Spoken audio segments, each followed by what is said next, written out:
Entzunaz, bizikidetza eraiki. Escuchar para construir la convivencia. Yo creo que la frase o el título de este tipo de encuentros lo dice todo. Se trata de generar espacios de diálogo, primero de escucha, aprender a escucharnos, que eso es una cosa muy habitual en este país, y me vais a perdonar los partidos políticos que estáis aquí, cuesta mucho escucharse. En segundo lugar, saber dialogar, poder dialogar, y bueno, tal vez entre personas muy diferentes poder construir una convivencia. Guretzat da bosgarren topaketa. Beraz, ja, esperientzia txiki bat hartu dugu. Lehena izan zen Iruñan, parlamentuan, bigarrenan Gasteizen, hirugarrenan Bartzelonan, koantulatuta Bartzelonako udalarekin batera. Abenduan Bilbon, Rosa Juke eta Ane Muguruzaren artean, eta gaur hemen bosgarrena. Eta baita ere, antolatu izan ditugun, bi topaketa antzekoak emakume torturatuen artean. Beste biktimen espezifizitate bat. Agradecer a los presentes, a los partidos políticos presentes, el señor Juan Ramón Miles, en representación del Ayuntamiento de Donostia, eskerrik asko, giza eskubidetako zinegotzia eta zinegotzia arduraduna. EH Bilduren izenean, la representación es un poco más amplia, baina biak aipatuko ditu, Jone Gorizelaia eta Izagirre jauna. Elgarrekin Podemos izenean Pili Zabala, una habitual de nuestros actos, hori eskerrik asko. Eta Alderdi Sozialisten izenean Rafi Romero, eta seguramente inkorporatuko da Eneko Andueza, beste ekitaldi batean dago, baina etorkitzekotan dago. Guretzat oso importantea da. Askotan, esaten digute, gu bizitzatako konflikto edo violentziaren ondorioak bakoitza jarri dezan nahi duen abizena, behar direla bederen 2 edo 3 belaunaldi hori gainditzeko. Gaur, hemen, ikusiko dugu, agian gure kasuan, suerte handia dugu, ez diela beharrezkoa 2 belaunaldi, zen lehenengo belaunaldian gaude, biak galdu dute Peru del Hoyo eta Maria Jaure, biak galdu dute bere aitak, biak galdu dute bere aitak modu violentoan, biak galdu dute bere aitak ezin esperoan, eta hori oso gogorra da bizitzan. Antes de darle la palabra, quería decirle a María una cosa. Yo tengo una cosa un poco personal en este tema. Mi aita era, voy a decir conocido, tu aita. Los dos militaban en el Partido Comunista, en los primeros, en aquellos tiempos. Cada uno tomó un camino diferente. En mi casa, y los dos eran muy amigos de una persona muy cercana a vosotros, que es Adela, de las dos familias, vamos a decir, y bueno, para mí el hacer hoy esta función de facilitación es un ejercicio personal de reencuentro, porque en mi casa se lloró la muerte de tu aita y en mi casa se habló mucho en las sobremesas de ese tipo de situaciones. Ordan, de hecho, da ariketa personal propio, incluso me estoy emocionando, eta barkatu. Bueno, oso simple izango da ariketa. Bakoitzak izango duzuen tarte bat azaltzeko nola bizi izan duzuen elementu hori, nola bizi izan duzuen elementu, barkatu, bi aiten galtzea, nola bizi izan duzuen familian elementu hori, eta nola ikusten duzu etorkizuna, eta bigarren partea, galdetuko dizuet bakoitzari, nola sentitzen duzuen besteari entzuten duzunean. O sea, cómo sentís al oír a la otra persona, Gaurko ariketa atzo izan zen jaken un anticipo, un previo, eta bueno, uste dut ikusi dugunok, nola esan, unkituak sentitu izan ginen. Orduan, eskerrik asko hemen egoteagatik. No tengo un criterio, María, por estar la más... Bai, nabe hauzu. Entzuten da, bai. Lehenik eta baina eskerrik asko konbidapenagatik foro sozialari. Entzuten da? Tira. Ja, pesa, Komentatu zidatenen ekitaldi honetan parte hartzea esan zidaten helburua zela nire bizipenak, kontatzea. Eta gero etorkizunari begira ze pausu eman zitezken kontatzea edo plazaratzea, nire ikuspuntutik. nire bizipenakin hasiko naiz, eta aita etak erail zuenenik 19 urte neuzkan, baina nagianik berez konturatu nintzenen etaren helburu izan zitekela 14 urte nitula barkatu, Bai, plaza. 14 urte nituenen izan zen, gobernadore zibila izendatu zutenean, zeren orduan eskolta jarri zioten, eta gainera Donostira etorri barra izan zuten bizitzera, ez? Eta orduan jabetu nintzen, benetan, etaren helburu izan zitekela. Gainera lakumbrera joan barra izan zuten bizitzera. Nik ez du nahi Donostira etorri garai hartan, nik nire bizitzarekin nahi nun jarraitu, nire institutuan nahi nun jarraitu, nire lagunekin nahi nun jarraitu. Eta egesan gurasoi asko eskertzeko dauketatik amonaren etxan gelitu nintzen. Eta orduan nire bizitzakin jarraitu ahal izan nuen, normaltasun osoaz ez. Eta beti eskertuko diet. Eta gero gainera kargu batuta urte batutara konturatu ginen baita, ni jakin nuen zertarako erabiltzen zuten lakumbre eraikina, eta pentsatzen duen bakoitzen, oioi purdia jartzen zaitez. Eta atxilotuak torturatzen zituzten bertan, eta oietatik batzu lasa eta zabala ez. Eta beti oioi purdia jartzen zait. Eta gero, 80ko autoskundak eta gero, gobernadore zibilak kargu hautsitakon, nola eltaren helburu izaten jarraitzen zuenez, kanpora joan beharra izan zuenez. Lehenengo Madridera joan zen, gero Tenerifera, eta azkenik Txilera. Eta gari hartan nire kanpoan nengoen ikasten, 10 legorretan bizi zen, eta opor batzutan, 2000 urteko opor batzutan, etorri zen legorreta egun batzuk pasatzera, eta orduan uztaia amaieran, uztaiako 29, etak aita hil zuen. Nik 19 urte neuzkan, kuadriak inengoen mendian, astebura pasatzea junda. Eta batean ikusi nituen izeba bat eta osaba bat gerturatu zirela, eta ja esan nuen, zerbait gertatu da. Eta momentuan amorrua sentitzen duzu, impotentzia ez dezu ezer ulertzen, ez dakizu zergatik hilduten eta galderasko hauzkazu buruan, baina poliki-poliki gertatu dakoa gainditzen joan naiz, ez? Nik uste baita, nire kasuan lagungarri izan dela baita, etxean beti giza eskubidei eta errespetua emandako garrantzia. Eta horri esker, inoiz ez gorrot hori sentitu eta mendeku grina edo nahi ere ez dut sentitu. Eta gainera nik uste gorrotak ez gaitula inora eramaten, ez gorrotak min gehiago, sufrimendu gehiago ekartzen du. Momentu haietan, familia gure ondoan egontzen, lagunak ere bai. Ni beti esaten den nire kuadriako gehienak ezkerra abertzalekoak dira, baina barkatu. Beti alboan izan ditut, eta ez diat inoiz baztertu. Eta egun haietan beti etxera etortzen ziren timbre joka kalera ateratzeko. Eta gizarteari daukionez, nik uste baita babesa sentitu genula eta errespetuz tratatu gintuztela, ez? Eta gero gainera, aitaren agutxez bazan, handik urte batzutara, amari bizkartzainan garri zioten. Hori beste kolpe bat izan duzan. Eta horregaitik 2011an, barkatu, eskezin da. Ez gelditzea da minuto. Ez eratuko naiz. Venga, Maria.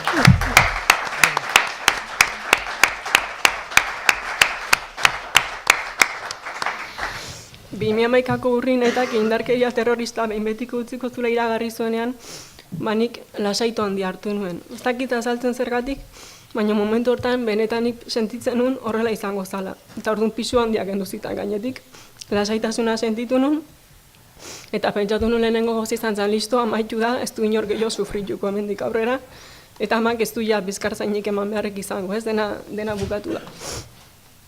Eta etari gabeko agertoki berri honetan, etorkizuna begiratza gustatuko litzaidake, eta nik uste garrantzitsua dela elkarbizitzan alde lan egitea, ez? Eta elkarbizitza posible izan dadin, beharrezkoa da baita, aitortza urte guzti hauetan zehar herri honek jasan duen indarkeria, ez? Ez gendula jasan barrik izan. Baietan indarkeria, bai pairatu ditugun beste indarkeria mota batzuk baita, ez? Ezin da ahaztu gertatu dana, eta onartu behar da gaizki egon dela gertatutako guztia, ez? Nik uste gizarte bat elkarri errespetatuz eraikitzen dela, eta ez alderantziz. Nire ustez hori da oinarri nagusia, eta hortik aurrera abiatuta aurrera egin dezakegu. Eta puntu hortan ados egon barra dakagu denok bai gizartea eta baita alderdi politiko guztiak. Eta gertatu den guztia esaten detenean, etari buruz bakarrik hitz egiten ari, beste terrorismo mota batzuk baita izan ditugu, torturak ere bai, eta asunto honetan estatuak berak ere badauka ardura, ez? Gainera, ez ezkit konparaketa gustatzen, baina nik uste hau larria dela, zeren azkenean estatu demokratiko batetan ginen, eta instrumentu demokratikoak erabilita gauzatu dira gauza guzti hauek ez. Eta gainera gero torturatzaileei eta dominak ipini dizkiote, ez? Impunitate handia dago oraindik eta hori ezin da onartu. Ezin da onartu inongo indarkeriarik eta berdin ditzein dan jatorria, bai estatuarena, bai etarena. Eta giza eskubideak aldarrikatzen direnean, pertsonak guztin giza eskubidez hitz egiten denik beti, eta ez bakarrik interesatzen zaizkigunenak ez. Eta nik uste hori funtsezkoa dela. Eta guztia dela eta elkarbizitzaren aurrera egiten lagunduko luketen zenbait gauzetan pentsatuz, seguru nago gauza asko ahaztuko zaizkitela, baina nahipatu nahiko nituzke, adibidez, ongietorrien inguruan, nik ulertu dezakeen norbaiten aite, ama, izeba, hainbat urtetan kartzelan egon da gero, eta kartzela zikorra bete eta etxera itzultzeko momentu iristen danen, poza sentitzea, ez? Azkenen zure lagun bada, zure senitarteko bat da. Baina ulertu behar da baita, eta COVID-tik hemen senitartekoek minduta sentitu daitezkela, gintezkela, eta ongitorri publikoki egiten balin badira, ez? Eta nik usteet, eta kasu batzutan gertatu da gainera ongietorriek beraien etxe ondoan gertatu izan direla. Eta nik usteet, horrekin ez dut esan nahi harrera etzaienik egin behar, baina nik usteet eremu pribatura mugatu beharko liratekela. Presoen hurbilketaren inguruan, nik beti esan dut presoen hurbilketan alde nagoela, zeren nik uste du senitartekok ez dutela ordaindu behar, beste kondena hori bezala, ez? Presoak daudenak, dira delitua edo egin dutenak, ez? Eta espetxe politikaren arabera edo espetxe legaren arabera gainera presoak eskubidea daukate etxetik ahalik eta gertuen egoteko. Eta hori funtsezkoa da baita, gero zeren espetxe politikaren helburuetako bat gizarteratzea da. Eta gizarteratze hori zaila izango da gauzatzea, etxetik urrun baldin badaude. Eta orduan ikuste senitartekoak direla ondorioak jasaten ari direnak, ez? Erabaki politikoen ondorioak.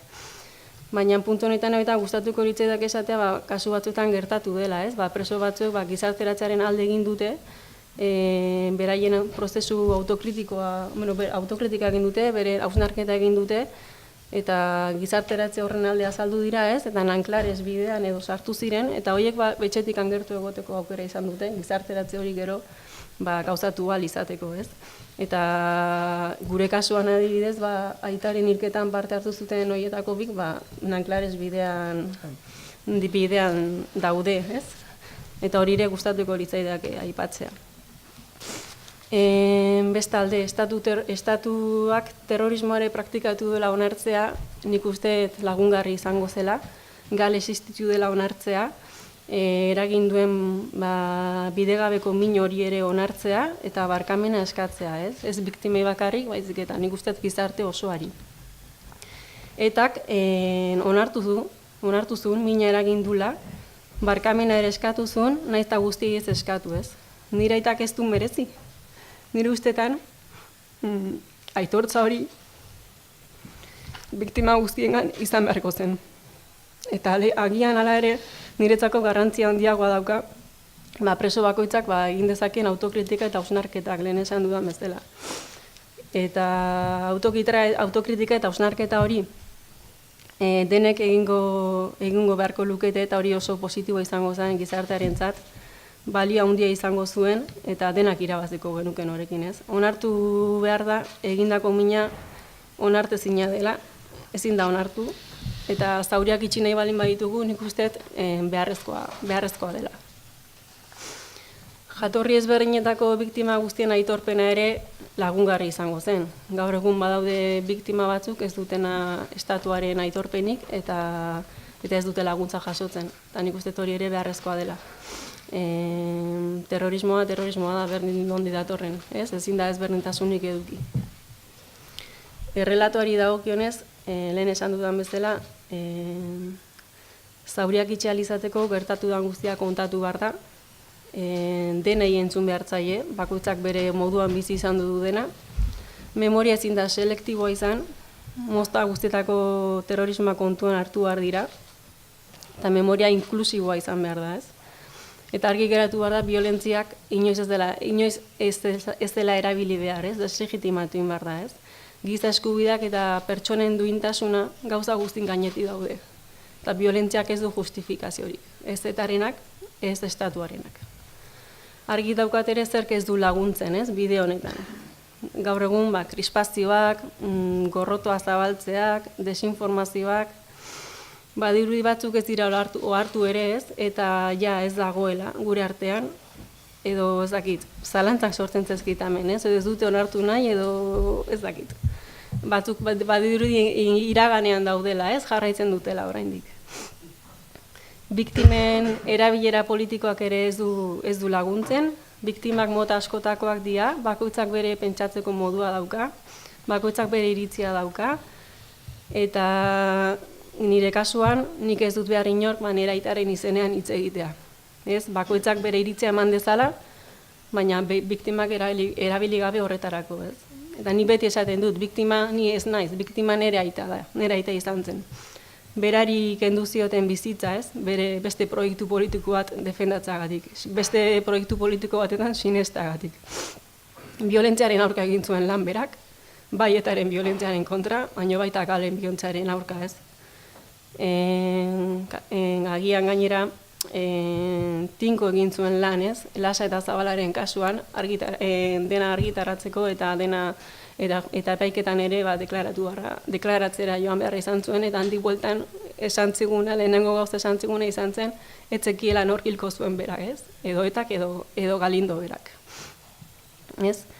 Eta hori dela eta biktima izatea gainera ez da nire aitaren autua izan, ez? Berari horrela tokatu zaien, norbaitek erabaki zuen, eta berari kendu egin diote bere bilobetaz disfrutatzeko aukera hori, edo bere bizitzaz disfrutatzeko joateko aukera hori. Baina hala ere, dena ez dago egiteko aurrera pausoak ere eman dira, aipatzekoa da baita udaletxe ezberdinetan martxan jarri diran ekipenak memoriaren inguruan eta elkar bizitzaren inguruan. Nik uste eredugarriak direla denontzat, ez? Adibide asko daude, seguru baten bat ahaztuko zait, baina Errenteri, Andoain, Azpeiti. Nik uste hori izango beharko litzakela baita jarraitu beharko genuken bidea. Eta baita esan nahiko nuke honen arira, askotan komunikabideetatik kanpo egiten den lana ere, lanak garrantzi handia daukala, ez? Honen adibide badaukagu Glenkriko ekimena, ez? Lan asko egintzen komunikabideetatik kanpo, eta ja zerbait sendoa landu zenean, orduan ezagutarazi zen. Ez? Eta orduan garrantzi handia ematen dut nik ere barneko lan horri, ez? Eusko Jaurlaritzak ere martxan du orain dela urte askotatik adi-adian programa, eta nik uste hori ere garrantzitsua dela herri honetako gaztei, ez? Kontatzeko hemen zer gertatu den eta berriro gertatu ez dadin, ez? Eta nik uste ekimen polita dela. Eta amaitzeko nahiko nuke esan, zubiak eraiki behar direla, ez? Elkarguneak aurkitu behar ditugu denon artean, eta niretzako horretarako ezinbestekoa iruditzen zait empatia, ez? Bestearen azalean ipini eta haren sufrimendua ulertu, ez? Garrantzitsua da elkarri entzutea, ikuspegi ezberdinak kontuan hartzeko, eta errespetua. Gizartea plurala da, eta elkarri errespetatu behar diogu ideologia guztien gainetik. Eta errespeturik gabe ez dugu aurrera egingo. Baina nik ez daukat zalantzaik eta ziur nago aurrera egitea lortuko dugula. Eskerrik asko. Zelan hasi. Nire bizitza masiratik hasiko naz, más o menos. Nire aita ni jeterdi neukana sartu zuten kartxelan, eta beraz, bizitzazoan bizi izan naiz aita kartxela nuela, eta horrek eragin dizkidan arazoak edo, arazoak, azkenean nik beti esaten dut, ez nukela aldatuko nire bizitza naiz eta jakin da ze sufritu dudan, eta ze ikasi ditu gauza asko honekin. Baina azkenean bai eduki ditut arazoak telebistan esan nuena, taldeekin egoteko, lagunekin egoteko, baina horretaz aparte ere bai, azkenean, txikitan ez nuen ulertzen zer zen bidai bat, zer zen kartxela, zer zen non zegoen aita, ederez, osea, ez dakit, joaten nintzen leku batera, tipo arraroak zeuden, pasatu behar genuen detektor de metales, edo ez dakit, iaia gu presoak izango bagina bezala edo. Eta horrela bizi izanaz bizitza osoa, eta orain goratzen naz, adibidez, gauza fuerteak edo momentuan normalak iruditu zaizkidan, bueno, normalak, entre comillas iruditu zaizkidan, azkenan nire bizitza horrela izan dalako, baina gertatu egin zait, pues jo que se, goratzen naz Briñasera joan nintzenean, joan nintzen lagun batekin, eta bueno, zimaz, lagun horrek kontatu zuen iraitarena, zabaldu zen Briñasetik, Briñas osotik, eta Briñaseko ume batek, ez dakiz bat urte genituen 10 urte, 11 urte, 12 urte, etorri zen eta galdetu zidan, oye, ¿y tú tienes armas en casa?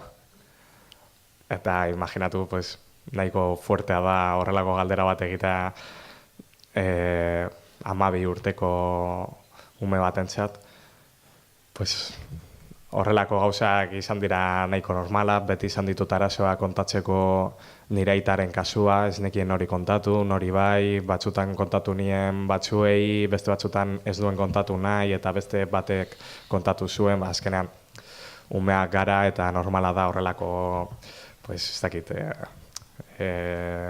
informazio arrosa edo, por así decirlo, kontatu nahi izana edo ezin gorde izana, eta izan ditut arazo nahikotxo, DBH-en pasatu nuen oso txarto, justo horregatik, lagun batek kontatu zuen nire aitarena, eta egon zen urte bat non galdera asko egiten zizkidaten, baina galdera ez ziren galdera, ni uste dut, faltan gehien bota izan dudana bizitzan zehar,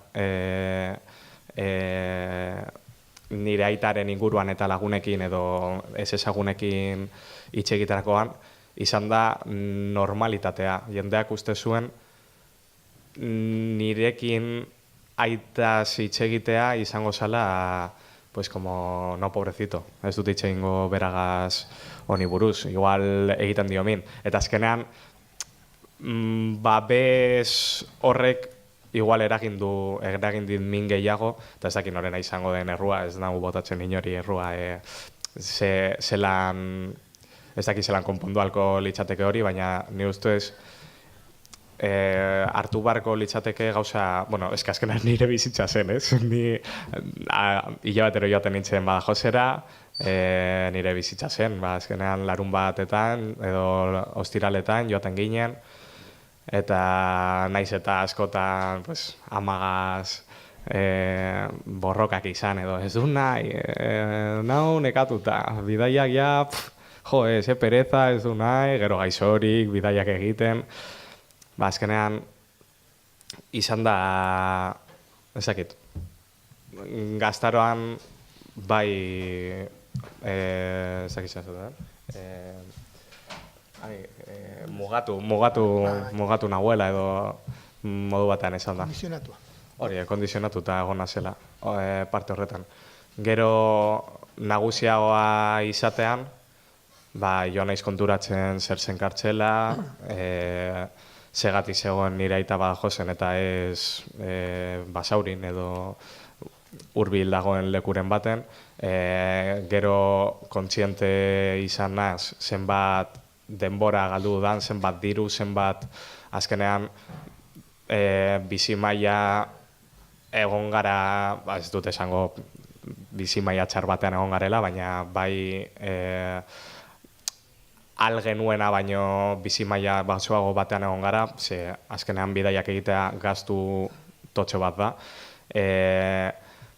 Ere bai azkenean, bueno, ez dakit, esan nuen behin egunkari baten, ez daki zenbat buelta munduari eman ditudala kilometro guztia kontatuz, ustut exageratu dut, nuela ala zutela ez dakit oso ondo, baina kalkulo egin genuen, orain ez dakit zema zen, baina imaginatu demagun 3 buelta zirela munduari, 3 buelta eman ditu munduari, eta bakarrik joan naz Granadara, Cadizera, Portugalera, eta jazta, ez naz joan inoiz, ez dakit, zelako munduari buelta, baina pizka kutra edo.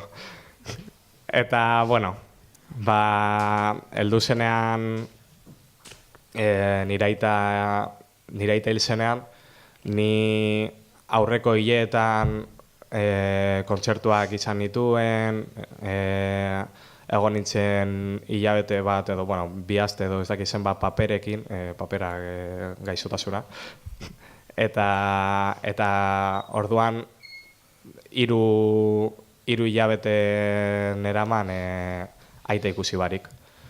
Eta azkenengo hilabete horretan izan zen Atortxurrok, udako festival bat, nahiko emotiboan, niri gustatu zitzen pila bat, egon nintzen, egin ziren ekitaldi guapoak, eta benetan, ez dakit, Atortxun negoenean esan nuen, ostia, hau aldatzen doa, hau, ez dakit, hobetu alda, edo, eta justo bueltatu nintzenean, izan nuen lehenengo deia izan zen amarena, esaten etxera joateko, eta etxera joan nintzenean ikusi nituen lagunak eta dana, eta orduan esan ziren amak aita hil zela.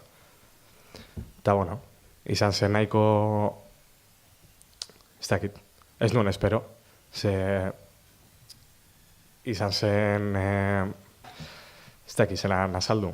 Ez dakit, bai, ez dut esango espero nuela aita hiltzea egunen baten, baina ez dakizu zelan dagoen, ez dakizu ze banekien ez egoela guztiz ondo, baina, vamos, sano zegoen, egiten zuen boxeo, egiten zuen kirol nahiko, eta batean esatea bihotzeko bat eman ziola, pues, izan zen oso fuertea niretzat. Momentuan ez nuen sinesten, ez nekien zelan asimilatu, eta astea, nire aita hil zen astea, izan zen igual, izan dudan asteritxarreneketariko bat, egon ziren ekitaldi ezberdinak, gauza ezberdinak, ez ziaten usten bakarrik egoten, ez nukan niretzako denbora bez, azkenean denbora osoan kamarak atzetik, ez daki zelan esan izan zen oso aste gogorra, eta gero ere bai betidanik egona psikologoekin eta egon dira bueno, ez dakit, lan ezberdinak psikologoekin, adibidez haietako bat izan zen beste zenide, nire kasua umeak ginen danak, dana zeukaten aita edo ama edo bietako bat edo biak kartzelan, baten kasua justo aita hilda zegoen, eta goratzen naz, zelan berak kontatzen zuenean, hori izan zen, nire aita hil baino urteak harinau. Eta goratzen naz, zelan ume horrek, hori ez naz goratzen izenan, ez desastre bat izenekin, baina ume horrek zelan kontatzen zuen, bere aitaren heriotza zelan jasan zuen, zelan, eta hor igual konturatu nintzen, sentitu nuena nire aitarena jakitean, berdina zela, azkenean, ez dakit, nire ustez hori izan zen lan oso polita, beste zenide batzuekin hitz egitea, konpartitzeko ikusteko zelan minak berdinak diren, naiz eta kasuak ez berdinak izan. Eta kasu horretan guztia ziren nire ez dakit esan, nire de mi estatura, edo ez dakit osea, kasu berdinegoak. Eta hori, gero ere bai, esan behar dut, nire aita ez dela izan, justo atxo esan zuten bezala, ez da izan hilketa normal bat, osea, hilketa, una muerte natural, izan da, osea, azkenean, ez dakit pentsatuta ala ez, baina 19 urtez kartzelan egonda, egoera txarretan, arazoekin ez ditu izan, behar izan dituen prestazio medikoak, eta azkenan nire ustez horretik hil da, eta ez da hil bihotzeko batez. Osea, bihotzekoak, ez dakit, ondo tratatu izan balitz, gero autopsia baten atera den bezala, segurazki oin bizirik jarraituko luke. Eta gero, esan nahiko nuke, ongi etorriena, bueno, ulertzen dute hori zuke esan duzuna, baina eta ni uste dut posible izango litzatekela ambito pribatu batean egitea, bueno, ez naz hori organizatzailea edo, baina nire ustez ongietorriak askotan telebistan txarto azaltzen dira, ze ongietorriak ez da ez dugu egiten enaltecimiento al terrorismo bat. Osea, azkenean da, imaginatu nire aita oin aterako zela, pues claro ingo nikoela omenaldi bat. Da, pertsona bat nire aita, egon dela, kanpoan, berdin zait izan bada justua edo injustua sarri zaion kondena, baina beteta kondena bat, osea, supuestamente kondena hori betetzen duzunean, ja, inocente zara, baina ja bete duzu ordaindu bar zenuen kondena. Osea, ez dakit, azkenean pertsona horrek gero lan egingo du, eta ikusi beharko duzu dena den. Osea, azkenean nik esan edona da, ongietorriak ez direla un enaltecimiento al terrorismo da, benetan familiar bati edo lagun bati, oin dela pila bat ikusten ez duzuna, edo hurbil ikusi, libre ikusi ez duzuna, por fin libre ikusi al izatea. Eta gero beste guztiagaz nire ustez bat gatoz. Así que ez dut gehiago esako. Jo, eskerrik asko biei,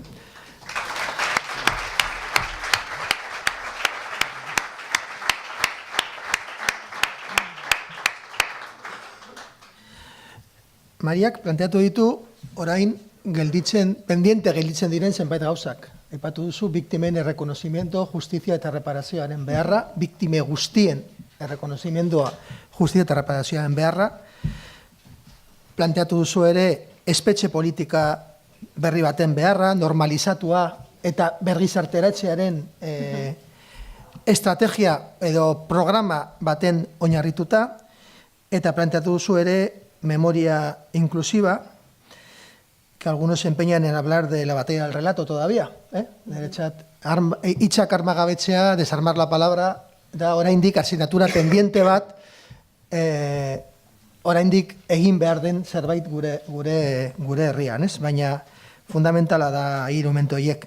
Aipatu duzue biak, bakoitza bere modutik, momentu batzuetan, bazterketaren gaia, ez? Zuk esan duzu zure kuadrillan ezker abertzalekoak zirela, ulertu dut, eta ez zira sentitu baztertua, eta aldizu DBH-en pasado esan duzun galdera erantzun momentu batzuk, pues bueno, komplikatuak, ez dakite. Bai, bueno, nire lagunak, ez dut esan, baina nire lagunak beti egon dira laguntzen, eta izan dut apoio totala, vamos. Aipatu duzuen hori elementu batzuk zure bizitzan markatu dituenak. Biktimak askotan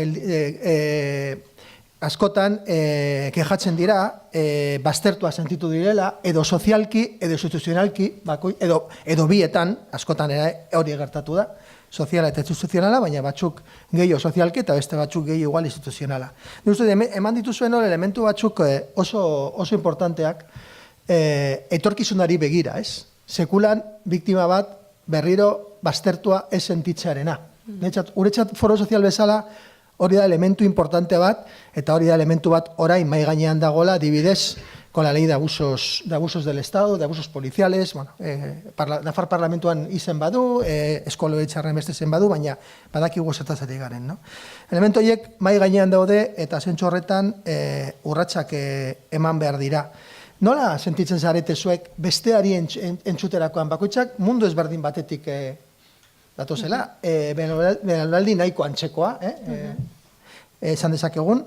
Nola, besteari entzuterakoan nola sentitzen zarete? Nola landu behar dugu, bizikidetza lantzeko, nola ikusten duzuen, nola ze urratsak eman behar diren, bai plano sozialean, bai biktimen planoan, baina baita ere arlo politikoan planoan, ez? Galdera oso irekia, baina aipatu zuen biak empatia, eta saiatzen ari saber empatia hori... Bai, nik komentatu duten bezala, nik uste garrantzitsua dela, ez? Bestea entzutea, ez? Pertsona ezberdina entzutea, bakoitzan bizipena ezberdina da, ez? Eta orduan dena entzuteak lagundu egiten du, ez? Eta gainera empatizatu egiten duzu beste pertsonarekin, ez? Ulertu alizateko nolako sufrimendua pasatu duen besteak ere, ez? Eta nik uste hori oinarria izan beharko lukela, ez? Eta dinagatik ni pixka zartxo guan. Bai. Gutxu gara bera esan dut. Que ba, gazte. Bueno, nire txako horrelako itxaldiak, eta gainera entzutea zure aldetik horrelako, bueno, zu edo beste adibide Rosa Rodero, posible da. Bai, eskaso txarran hasi zenekin barkatu. Horrelako biktimen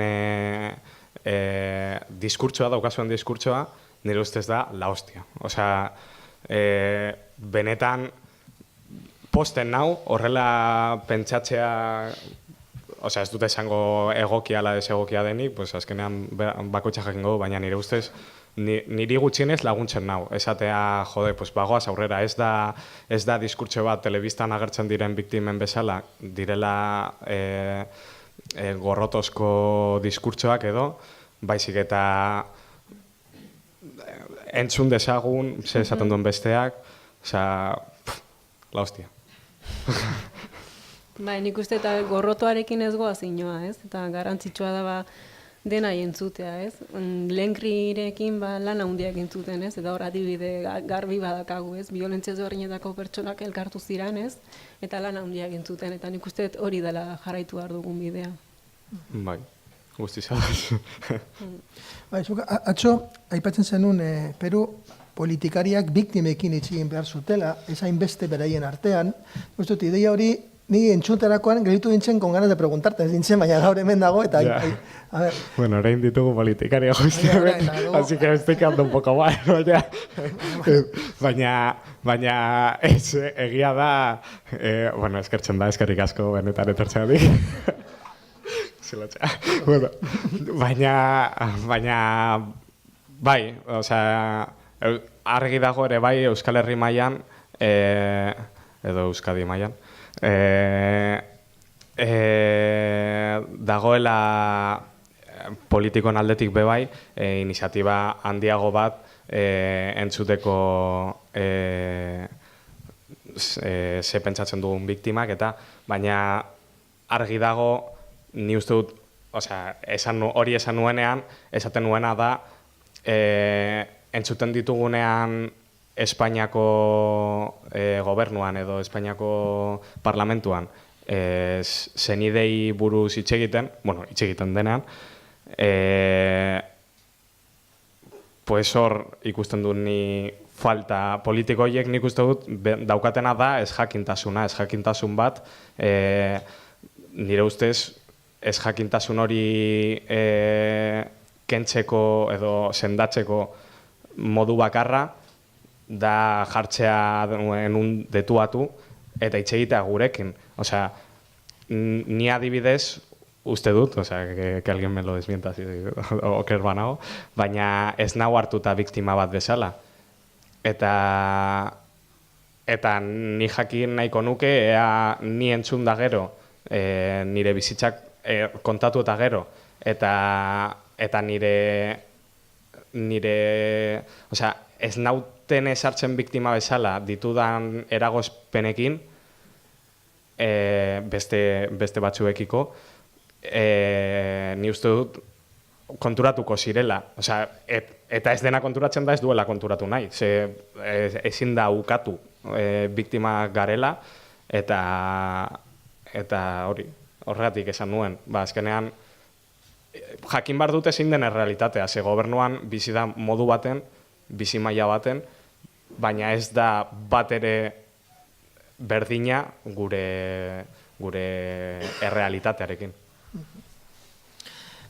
Ni azken galdera eta gero ja bakoitzak bukatzeko planteatzen duzuen tripetan edo barruan zuena, Maria. Aipatu zu autokritika, guztien autokritika behar dela, abiatu duzu, eta desagertu baino lehen egin zuen agiriatik, eta baina planteatu zu, guztien autokritika behar dela. Sakondu dezakezun pixka bat ideia hori, oso ideia potentea da, A ber, ni bigarren aukeretan sinisten dut, ez? Eta, espetxe politikaren o espetxe, helburuetako bat gizarteratzea da, ez? Eta nik uste gizarteratze hori, ez? Erabat positiboa izateko, ez? Bakoitzak hausnartu beharko lukela zer egin duenaz, ez? Hiltzea, pertsona bat hiltzea, zure, ezberdin pentsatzen duelako gaizki dago. Berdindik nondik datorren, ez? Nork hiltzen duen nor, ez? Berdin dit. Hori gaizki dago, eta nik uste hausnarketa hortik hasi behar dela, ez? Onartu, zuk egin dezuna gaizki dagoela, ez? Eta nik uste horrek ja, bantai asko ematen dizkizula gero, gizarteratzeko prozesu horretan, ez? Eta gero noski, hori ligatuta, etxetik gertu baldin bazaude, gizarteratze hori posiblegoa izango da. Nik uste oso garrantzitsua dela hori, ez? Hausnarketa hori. Edo ez bukatu, segitu. Jarraituko du. Denbora dugu eta ondo gabiltza. Ni ez nago guztizadoz justo horrekin. Nire ustez kartxela ez dago eginda, papel gainean bai, baina ez dago eginda reintegratzeko edo. Azkenean, kartxela nire ustez gaur egun da,